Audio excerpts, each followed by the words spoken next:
nuts.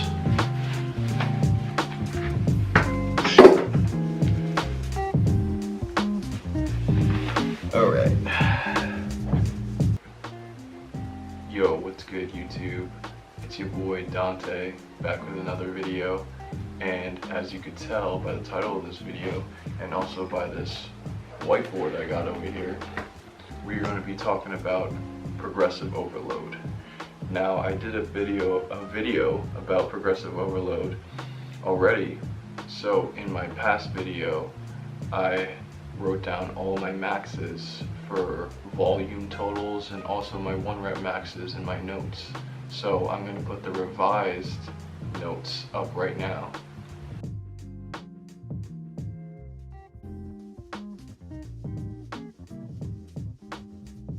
So I already said this in my last progressive overload video, but I'm going to say it again. All those PRs that you saw were totals for a set day. So if it says squat 135, 100, that means I did 100 reps for the day in total. It might have been a 10 by 10, it might have been, I don't know, anything else that adds up to 100.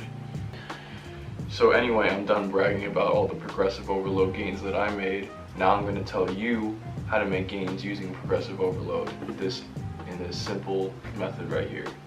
I numbered these 1 through 4, but the first 3 are not in any particular order. You can make progressive overload gains with any one of these 3. And the 4th one, deload, I'll talk about a little later on in the video. So, the first one, raise weight.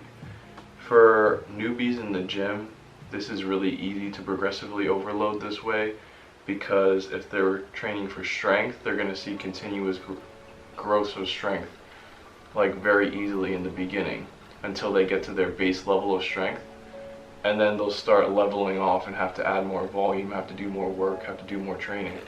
If you're a newbie, I'll give you an example. Like if you're squatting 135 on the bar, which is 1 plate each side, and you do a 5 by 5, 5 sets of 5 total reps.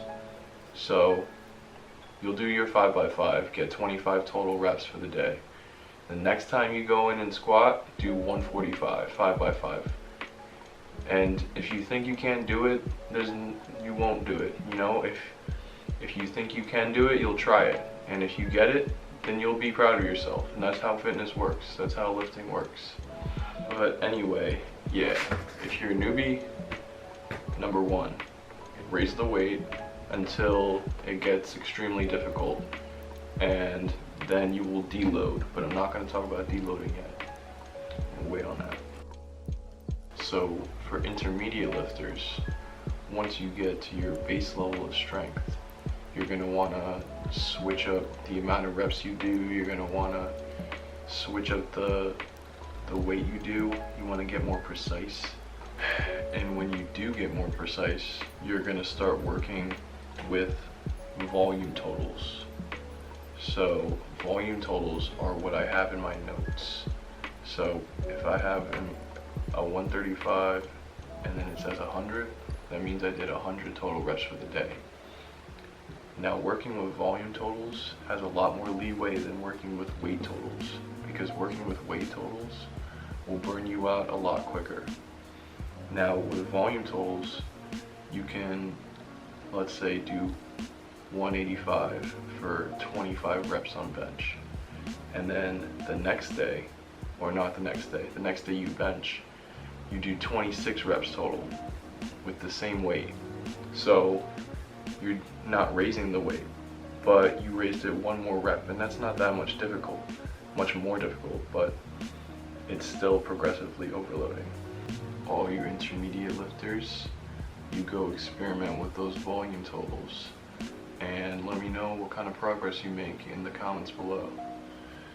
Okay, so the last point that we're going to talk about is raising your intensity, or AMRAP, which is as many reps as possible, or training to failure. Now, a mistake I made when I was a beginner lifter was that I pushed less weight than I thought I could.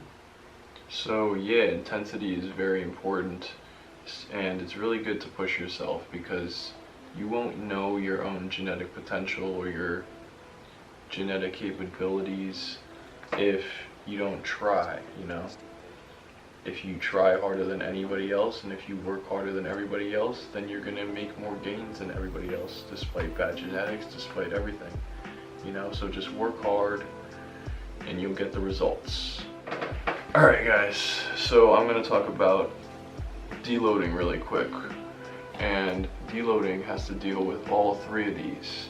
So once you've burnt out after like a couple weeks of progressively overloading, you're gonna want to deload. So basically how you deload is you keep your strength by working up to a heavy single on the week that you deload. So your deload is going to be consisting of a whole week of doing your lifts, your squat, your bench, your deadlift, whatever compound movements that you decide to do in the gym.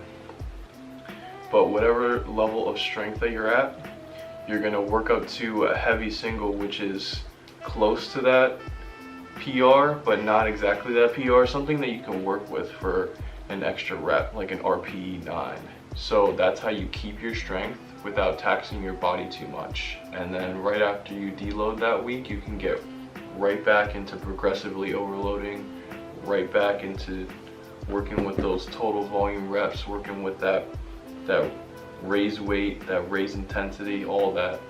So yep, there you go, that's progressive overload.